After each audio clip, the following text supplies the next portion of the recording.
میں اور ایمن صرف جڑواں بہن بھائی نہیں تھے، بلکہ ہم ایک ہی وجود کے دو حصے تھے۔ لوگ کہتے تھے کہ جب ہم پیدا ہوئے تھے تو ہماری شکلیں اس قدر ملتی جلتی تھی کہ خود ماں کو بھی پہچاننے میں مشکل ہوتی تھی۔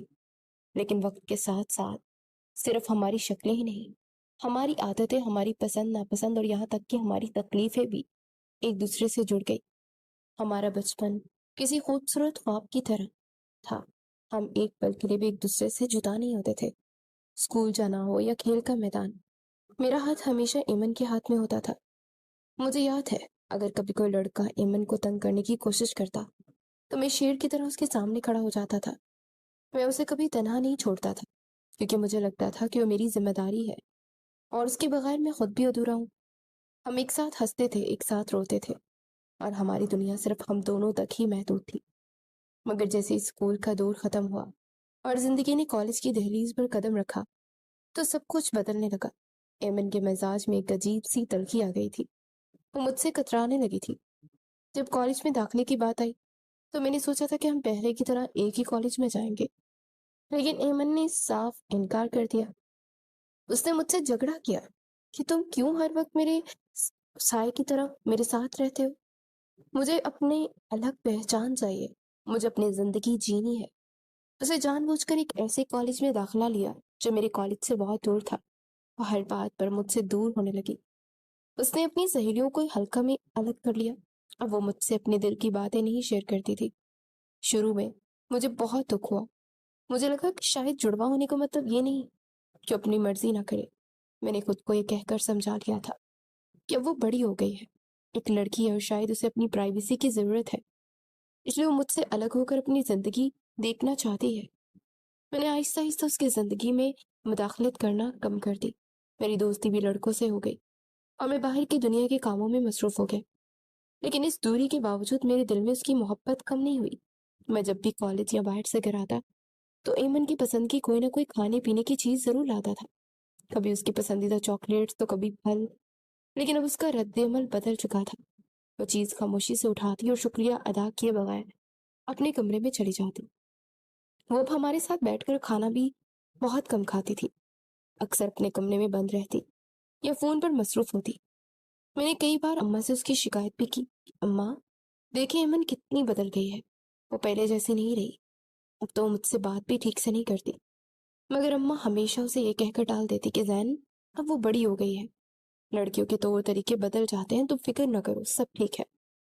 اماں کی باتوں پر میں خاموش ہو جاتا۔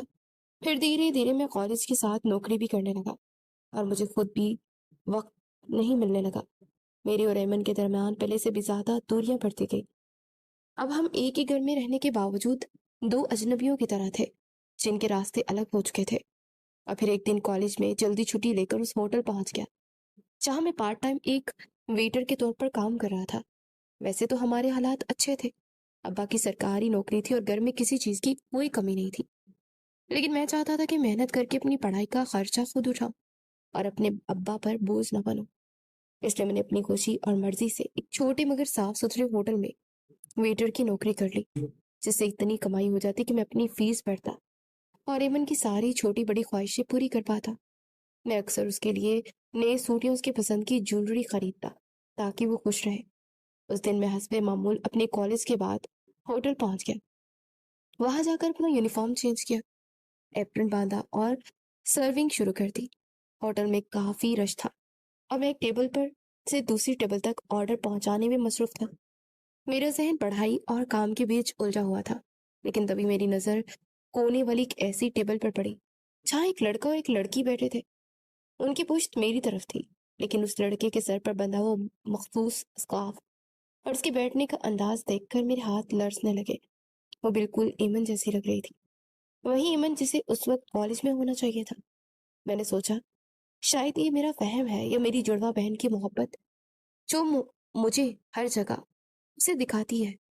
لیکن جیسے ہی میں آرڈر لینے کے لیے اس کے بہانے اس کے ٹیبل کے قریب پہنچا تو میرے پیروں تلے سے زمین نکل گئی۔ وہ ایمن ہی تھی جو کسی غیر لڑکے کا ہاتھ پکڑے اسے دیکھ کر کھلکھلا کر ہنس رہی تھی۔ وہ ہنسی جو اب گھر میں سنائی نہیں دیتی تھی۔ مجھے ایسا لگا جیسے کسی نے میرے سینے میں خنجر اتار دیا ہو، کیونکہ ایمن نے مجھ سے کہا تھا کہ آج اس کا ایکسٹرا کلاس ہے اور وہ دیر سے گھر آئے گی۔ وہ جھوٹ جو اس نے اتنی صفائی سے بولا تھا، اس نے ہماری 20 سالہ اعتماد کی دھجیاں اڑا دی۔ میں وہیں ساکت کھڑا رہا اور میرے ہاتھ میں موجود پانی کا گلاس لرزنے لگا۔ میں نے آہستہ سے اسے پکارا تو ایمن نے پلٹ کر مجھے دیکھا اور پھر اس کے ماتھے پر بل پڑ گئے، چہرہ زرد ہوا اور وہ ایک دم ہی گھبرا گئی۔ ایمن کے سامنے بیٹھا لڑکا حیرت سے ہمیں دیکھ رہا تھا اور پھر اس نے پوچھا، ایمن یہ کون ہے؟ تو ایمن نے ایک سرد نگاہ مجھ پر ڈالی اور بڑی بے رخی سے کہا، میں نہیں جانتی یہ کون ہے۔ یہ سننا تھا کہ میرے سر پر آسمان گر پڑا۔ میری اپنی جڑواں بہن نے سرعام مجھے پہچاننے سے انکار کر دیا تھا۔ میں حیرت اور صدمے سے اسے دیکھنے لگا اور میرے منہ سے نکلا کہ ایمن تمہارا دماغ خراب ہے، تم کیسی باتیں کر رہی ہو؟ مجھے پہچانتی نہیں ہو کیا؟ میں تمہارا بھائی زین ہوں۔ ایمن نے غصے سے بھری آواز میں کہا، جاؤ یہاں سے، میں نہیں جانتی تم کون ہو۔ نہ جانے کیسے میرا نام جان لیا اور اب مجھے تنگ کر رہے ہو۔ اس کا یہ لہجہ کسی زہریلے ناک کی طرح ڈسے جا رہا تھا مجھے، اور اس کی اس طرح چلانے پر میرے پیچھے سے ہوٹل کا مینیجر دوڑا چلا ہے اور شاید اس نے ایمن کی بلند آواز سن لی تھی۔ اس نے جپٹ کر میرا ہاتھ پکڑا اور مجھے پیچھے کھینچتے غصے سے کہنے لگا کہ کسٹمرز کے ساتھ بدتمیزی کیوں کر رہے ہو؟ میں نے ایک جھٹکے سے اس کا اپنا ہاتھ چھڑایا اور تڑپ کر کہا، یہ کسٹمر نہیں ہے، میری بہن ہے۔